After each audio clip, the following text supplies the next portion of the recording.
अक्सर कहा जाता है कि बेटियां पराई होती हैं, मगर उम्र के किसी मोड़ पर जाकर समझ में आता है पराए तो बेटे भी हो जाते हैं।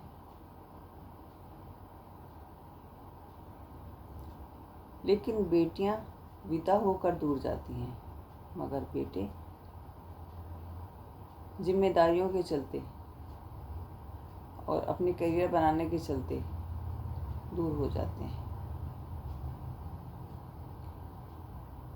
मेरी कलम और मेरे एहसास आज बेटे के रिश्ते पर कुछ लेकर आए हैं कि अक्सर बेटी पर लिखा गया है, बेटों पर कम ही लिखा गया है।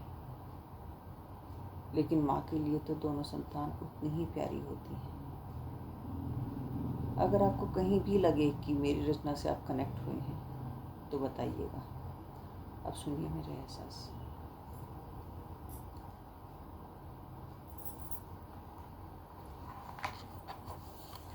बेटियां ही कहाँ विदा होती हैं, बेटे भी एक दिन घर छोड़ जाते हैं।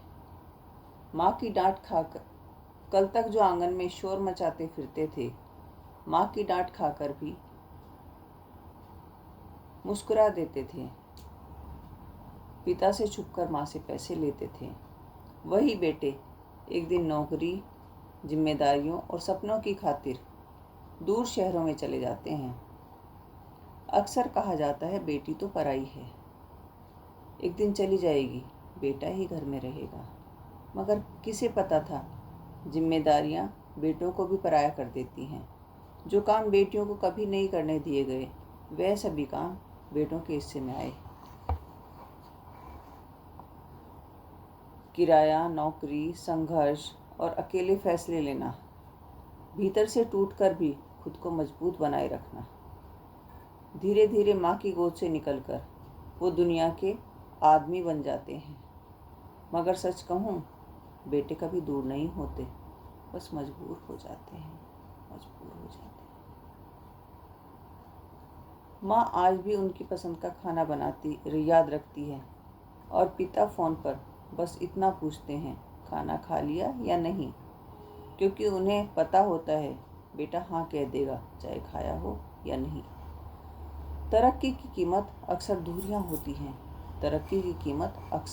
होती हैं। बच्चे अपने सपनों के पीछे निकल पड़ते हैं और माँ बाप धीरे धीरे अपने ही घर में अकेले पड़ जाते हैं। फिर एक दिन अचानक महसूस होता है घर वही है, दीवारें वही हैं, कमरे भी वही हैं, बस बच्चों की आवाज़ें वही नहीं। और तब घर बहुत बड़ा लगने लगता है। इतना बड़ा कि उसमें माँ बाप की खामोशियाँ गूंजने लगती हैं।